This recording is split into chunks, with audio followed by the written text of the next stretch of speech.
A very good morning, dear students. Welcome to e-learning classes of Sacred Hearts of Business Studies. Dear students, in the previous lecture of Business Studies, we have completed our eighth chapter, that was Small Business and Entrepreneurship. So, dear students, today we are going to start our ninth chapter. The name of the ninth chapter is Internal Trade. Let us start about from the very basic, that is the meaning of trade.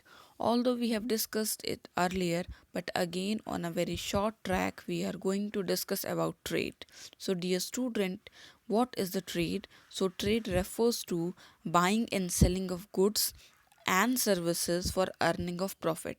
It does not include any conversion, it does not include any adding up of utility. That means it does not include uh, any raw material is to be converted into finished good. But what is included in this? Trade include only buying and selling of goods and services. And what is the motive behind it? The motive is to earn profit from the buying and selling. That means who is a trader? Trader is a particular person who used to purchase the goods or services and used to sell out the same goods and services to the ultimate consumers. Now, the next term, that is the internal trade. So we know the meaning of trade, so we are going to discuss about the internal. That means that is confined within the geographical boundaries of a country. So what does the meaning of internal trade? When buying and selling of goods and services takes place within the geographical limits of a country is known as internal trade. See further, internal trade is also known as home trade or inland trade. So we are clear with the meaning of trade and we are clear with the meaning of internal trade as well. And two more name of internal trade is home trade and inland trade. See further, what are the different features of internal trade? So the very first, the buying and selling of goods and services takes place within a country, that we have discussed earlier, that the internal trade is the trade in which the buying and selling is confined within the geographical boundaries of a country. Second, the payments are made and received in the home currency only. Obviously, when we are going to purchase the good from our nearby shop, obviously we will make the payment in the rupees. And what is rupees? Rupees is our country's currency. So in the internal trade, all the payments received and made are in the home currency only. That means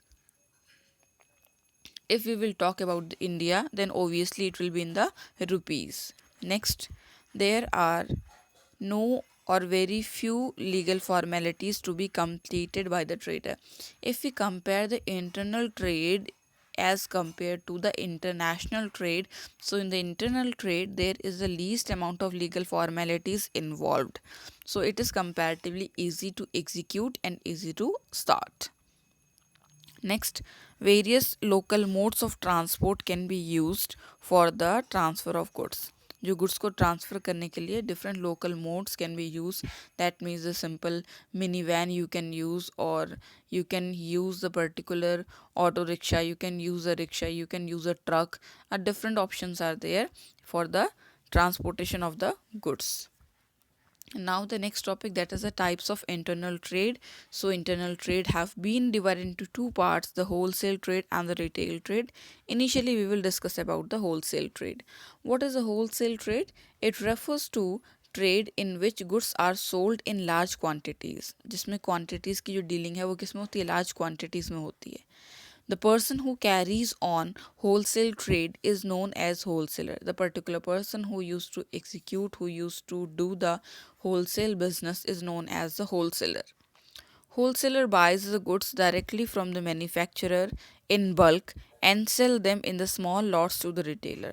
What does the wholesaler used to do? He used to purchase the goods in the bulk from the manufacturer, that means in the huge quantity, and then sell out to the ultimate consumers to the retailers in the small lots. A wholesaler act as a middleman between the manufacturer and the retailer. Manufacturer और retailer को link करने वाला, को connect करने वाला कौन होता है बेटा? होलसेल ट्रेड होता है. Now see the different features of wholesale trade. The very first, wholesaler act as link between producer and retailer. Producer और retailer के बीच का जो connecting chain है वो कौन होता है? Wholesaler होता है. Next, wholesaler deals with the large quantities of good, that is discussed. Wholesaler is generally specialized in one line of product, for example stationery, food grains और पैक्ड फूड एक्सेट्रा. जो wholesaler होता है वो एक certain line को लेके चलता है और उसी सर्टेन लाइन में डिफरेंट वैरायटीज़ को अपने पास क्या करता है? मेंटेन करता है. Next, wholesaler invest large amount of capital in maintaining stock of goods. Obviously, when the wholesaler used to purchase the goods in the big lot and sell out in the small lot, that means the goods are to be kept safe by the wholesaler. So wholesaler have to make the huge investment in maintenance of the stock. Next, wholesaler generally sells goods in small lots to the retailers and generally does not sell to the ultimate consumer. ये ultimate consumers को goods sell out नहीं करते हैं. They used to sell out the goods to the retailer. And the last one, generally the margin of profit of wholesaler is low. इनका जो profit margin है वो comparatively क्या होता है बेटा? Low होता है. Next, services of the wholesaler. If we talk about the services of the wholesaler, then the services are divided into two parts. Initially, the services to the manufacturer and thereafter the services to the retailer. In today's lecture, we are going to discuss about only services to the manufacturer. The very first, helps in marketing function. Wholesaler employs a sales force to reach the retailers located in the far corners of the country.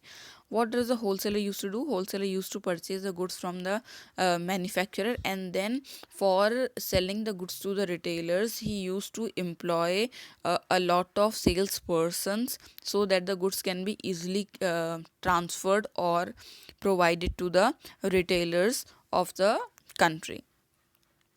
The salesperson of the wholesaler performed the task of persuading the retailers to display and sell the good at their retail outlets, and these salespersons of the wholesaler guide and mentor the retailers while selling the good of the particular wholesaler.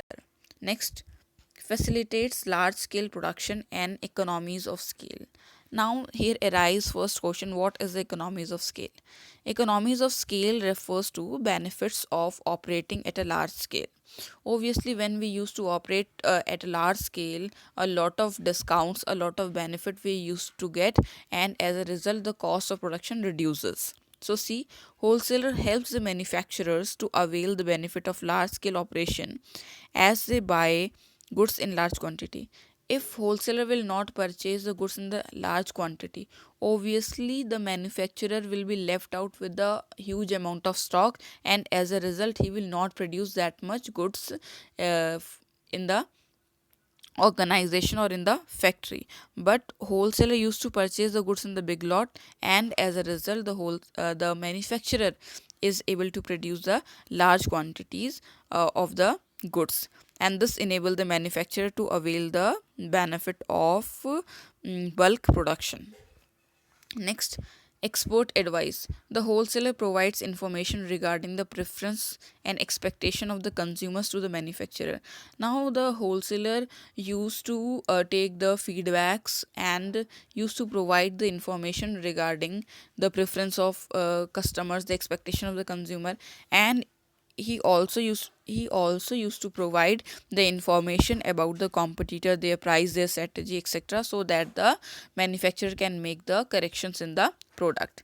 Next, that is the storage. Wholesaler provides facility of storage of the goods by buying the goods in the bulk.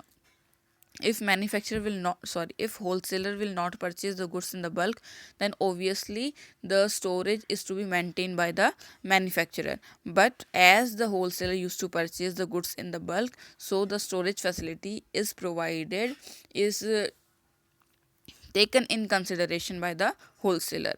And the last one, financial assistance.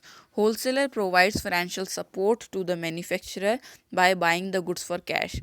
Most of the time, the wholesaler used to purchase the goods in the cash, and even sometimes the wholesaler used to pay the cash in advance so that the manufacturer can manufacture the goods easily without any financial crisis. So this is the financial assistance. This is all about today.